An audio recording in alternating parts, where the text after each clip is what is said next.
Suhas Harinarayanan joining us now. Suhas, good morning. I noticed, while we've been talking about gloom, doom, and the overall slowdown, you're actually saying you don't expect any fiscal stimulus to revive growth. Just talk to us about that, your outlook then going forward. Do you expect things to remain fairly grim, let's say, for the next couple of quarters?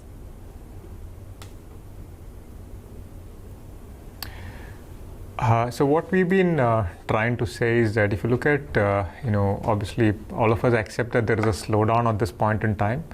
How can we revive growth? There are probably four drivers to revive growth. One is fiscal stimulus. Second is monetary stimulus. Third, you can talk about rupee being a tool. And the fourth is, of course, global growth.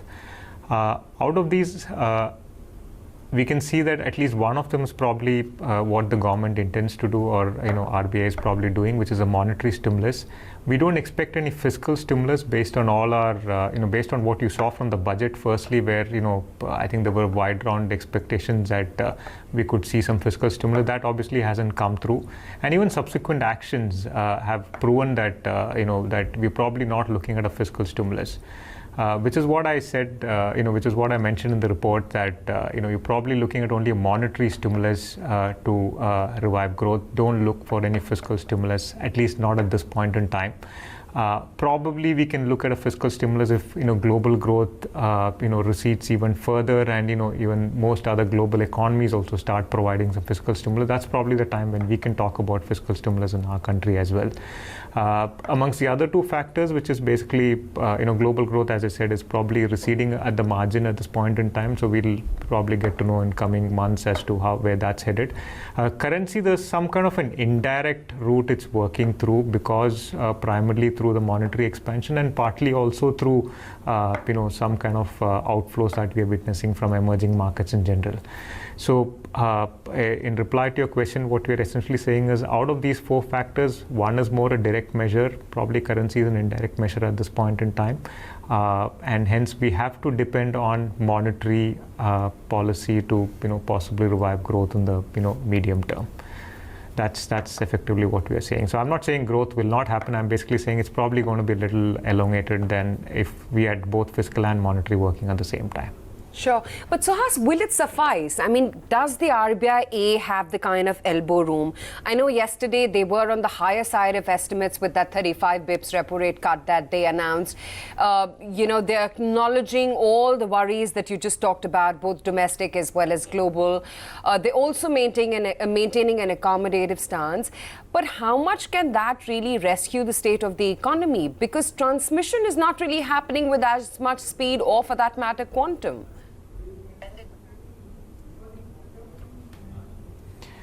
No, I think they understand these some of these points.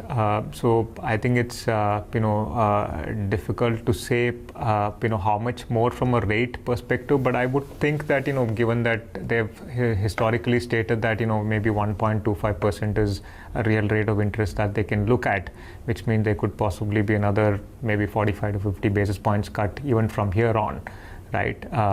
Yeah, I agree. Transmission is a difficult one. I think there's clearly various issues with regard to transmission. There's of course the stress with respect to a lot of stressed financials at this point in time, which is impairing, I would say, the kind of transmission that you would have seen to even the not the tier 1 NBFCs who don't have any issues with funding, but even if you look at the tier 2 NBFCs, which are probably just one rung below, I think the spreads have, are still quite high compared to where they were pre the crisis, right?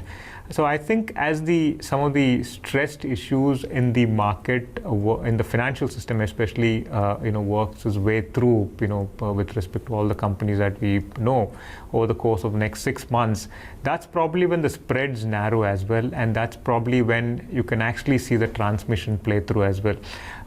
Additionally, we are also expecting, I think, as the governor also said, we're probably expecting a new liquidity framework.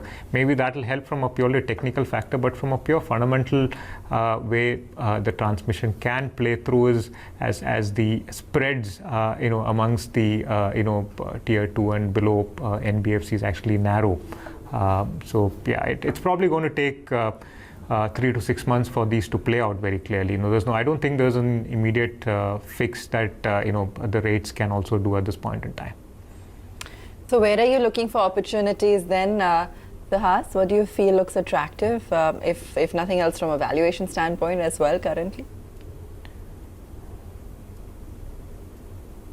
Yeah, so when we look at overall markets, fundamentally, just look at a pure PE multiple, they're probably at about 17 times, which is, which is only marginally higher than a 7-year historical average. That's assuming the earnings stay where they are. So even if you were to assume that earnings get cut by another 5-7% from current levels, you're probably looking at multiples closer to 18 times. The other indicator that we actually look for is the difference between the yield gap between the GSEC yield and basically between the risk-free and the market yield. Even that's come down to maybe closer to 50-60 basis points. So we probably from a broader large cap market perspective, I'm not saying let's go and buy the overall market at this point in time, because probably there's a little bit more correction out there. Partly based on fundamentals, but also partly based on technicals, because we are seeing this outflow of funds from emerging markets in general, as well as the domestic flows are still high. So maybe we still haven't seen the negative velocity of domestic flows impairing the market. So we clearly don't see it in the broad-based larger Nifty itself. So the pockets that we see clearly are, maybe we are clearly seeing some opportunities on the, small and, mid cap. It could take time, because there's no, immediate trigger, but, that's probably one pocket where there's value, clearly not on the large caps at this point in time. In terms of sectors, as I said, it's from a large cap perspective, one sector that we had been underweight earlier this year, but we've clearly now we had cut that to, or we had increased that weight to more a neutral kind of stance around the election time, is IT sector. Some of the stocks there actually look cheap at this point in time. The third pocket clearly is I still believe while they may not look good from a pure valuation perspective, but I think the some of the insurance companies clearly is is where we think there's clearly strong compounding happening there, and we don't have to deal with leverage and NPAs as well. So these are clearly three pockets where we see opportunities. Autos is where the cyclical correction or the cyclical slowdown has clearly impacted valuation. We actually like some of the auto components there as against the OEMs. Okay, that's interesting. So, Suhas, I mean, just, you talked about the valuations parameters across the large cap space as well as mid cap space. Where do you see a faster recovery purely as a pool of market cap come by? Would it be the mid caps because they've been beaten down and they've been beaten down for over a year now? Or do you sense that it is the benchmarks which will recover faster whenever the market does see the recovery?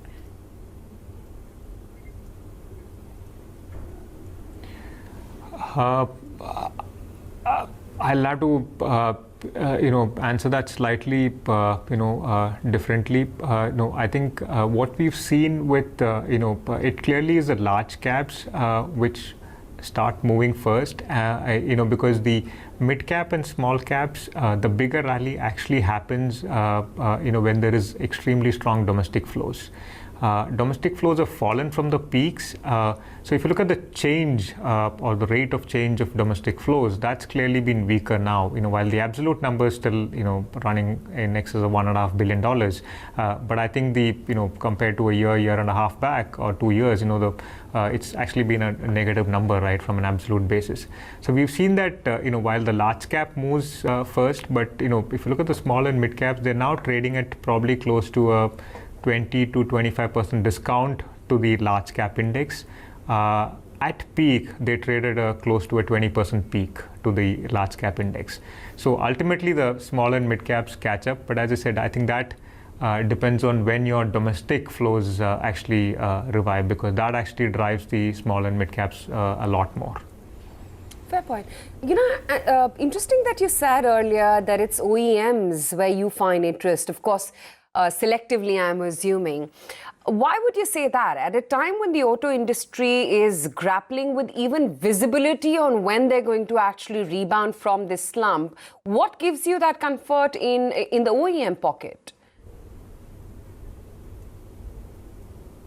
No, I actually said we prefer some of the auto components as against the OEMs. I think, so OEMs, we would have, we did back, some of the four-wheelers early on, but, that's probably a call which hasn't worked well for us. And I think one of our thesis was that, we will see a slight, we didn't expect the slowdown to be this stark, to be honest. And secondly, we did think that there could be some fiscal measures coming to help the, OEMs. But clearly, we don't see any fiscal measures. And secondly, the government also is pretty keen on pursuing some of their strategies with respect to electric vehicles, which actually makes the case for OEMs a little bit more complicated. Right, in addition to dealing with, whether it's ride sharing, second-hand vehicles, you also have to deal with a fairly strong push by the government on electric vehicles. So I think, so basically components which probably don't get impacted by, electric vehicles as much, or, where there's a fairly strong replacement demand anyways. I think these are some of the components that we actually like. So OEMs, as I said, it's a little bit more complicated. I would have been, at least from a tactical perspective, there was a case to play them if there was a fiscal stimulus coming. But based on, what, as I said, based on what we saw in the budget, as well as subsequent action, it's for us, right now, our view is that there's probably no fiscal stimulus coming. Okay, I stand corrected in that. Ancillary is not OEMs. But tell me, when it comes to financials, you talked about insurance, but what about banks? How do you segregate between corporate, PSUs, etc.? Where are you finding favor, and where is it that it's time to really, book your money out?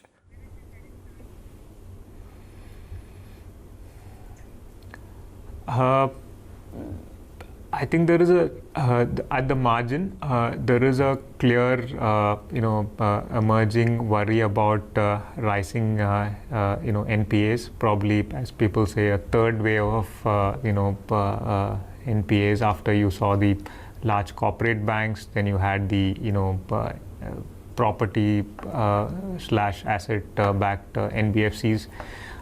So we don't know if a third wave of NPAs is starting. If the economy slowdown persists for longer, you could argue that there's possibly a third wave starting at this point in time. Right. So clearly, right now, what we think is that there is a I think the transmission, as you pointed out, will probably happen faster at the deposits and later through the lending rate. So to that extent, you could see a reasonably good margins for some of the banks for the next couple of quarters. But I think, if the slowdown does persist as for slightly longer than 2 quarters, you could actually start seeing a third wave of NPAs. So I would still stick to the the larger banks, larger financials out there, and as of now, we are not recommending any of the PSUs. So we will stick to the larger private banks as against the PSU banks. That's a clear stance that we have. We also like some of the NBFCs, the tier 1 NBFCs, who probably don't have any funding issues. Right, because as I maintained, the spread for some of the tier 2 NBFCs obviously have widened. Have stayed that way since the financial crisis, but the larger NBFCs are actually gaining market share as we speak. So I think clearly larger private financials is how I would put it, which includes some of the larger private banks, larger NBFCs, and the insurance companies. All right, Suhas, we'll leave it there. Good chatting with you this morning. Thanks so much for joining us here on ET Now. Thank you. Okay. Thank you. My pleasure.